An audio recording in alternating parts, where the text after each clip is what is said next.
All right, guys, welcome to another episode of Wayne's World Garage.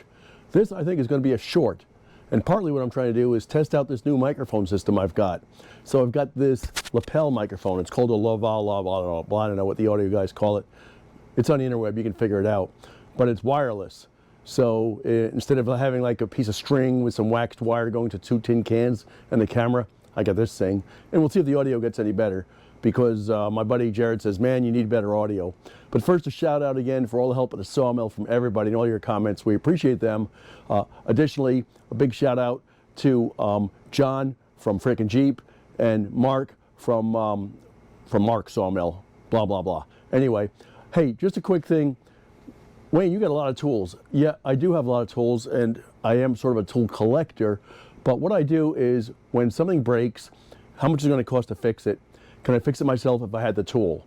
So this is a perfect example. This is a hydraulic press. It's made by Lempco. It's made in the 50s or 40s. I don't know what it is.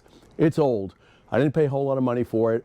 I bought it locally on maybe Facebook or Craigslist or something like that, when Craigslist was pretty active. But what it is, it's a 40-ton press. I had to put a little bit of money into it, and transporting it to my basement was kind of hard because it's heavy as hell.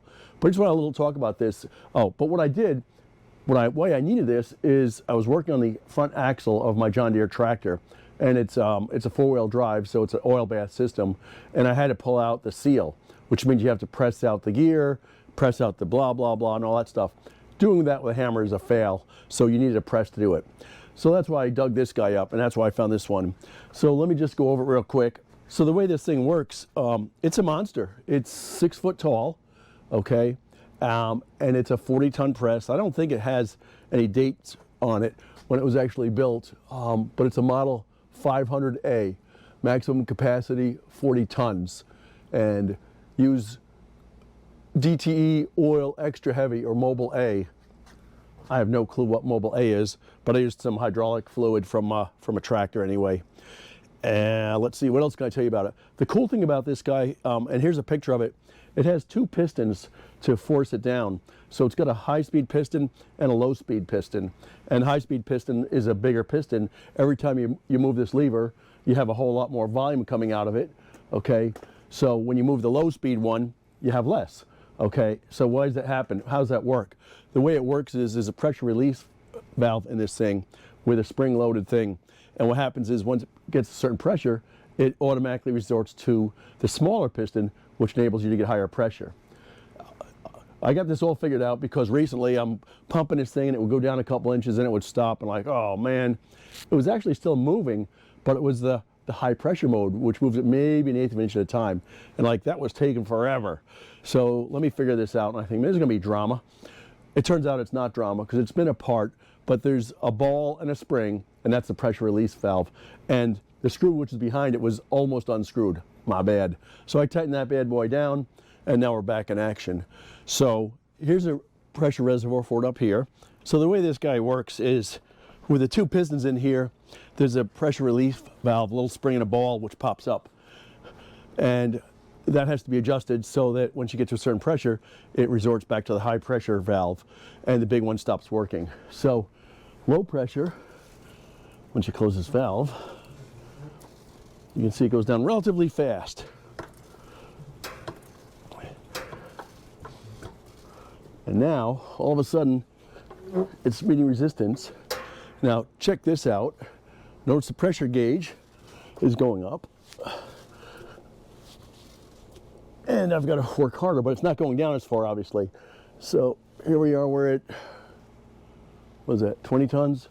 That's 20 tons. I probably don't want to put my finger under there. Actually, I did. That's how I tested it. You put your finger under there and squeeze it. No, just kidding. But anyway, so there, let's see if it's leaking down a little bit. Actually, it might leak down a little bit. But anyway.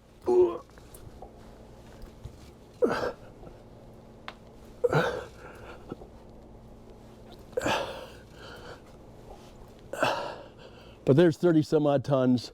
It probably takes a bigger man than me to get this thing to do a little bit more pressure on it, but I don't have that kind of strength right now. I'll tip the thing over on my head. But it does seem to work. Wasn't terribly expensive. I did spend some money on it because I had to go to When I first got it, it was leaking like a sieve. It still drips a little bit, kind of like the Power Wagon, but not very much. So we took it to Baltimore Hydraulics. They ended up fixing it up for me, and we're good to go. So the one thing about this thing, which is really dangerous as all hell, and I don't know, this is because they built this thing when? I don't know when.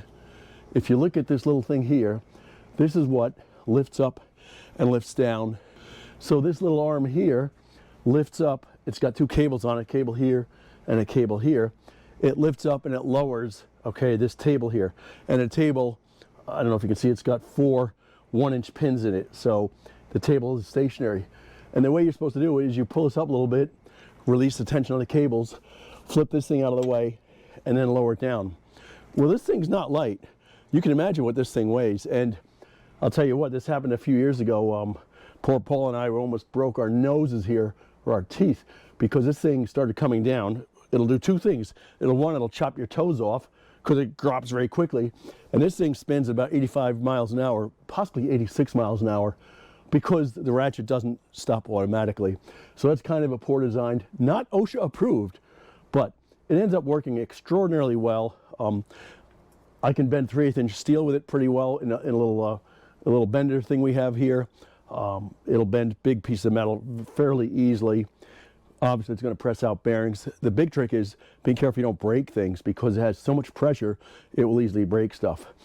So I don't know if this is worth your time or not, but I thought I'd include it anyway.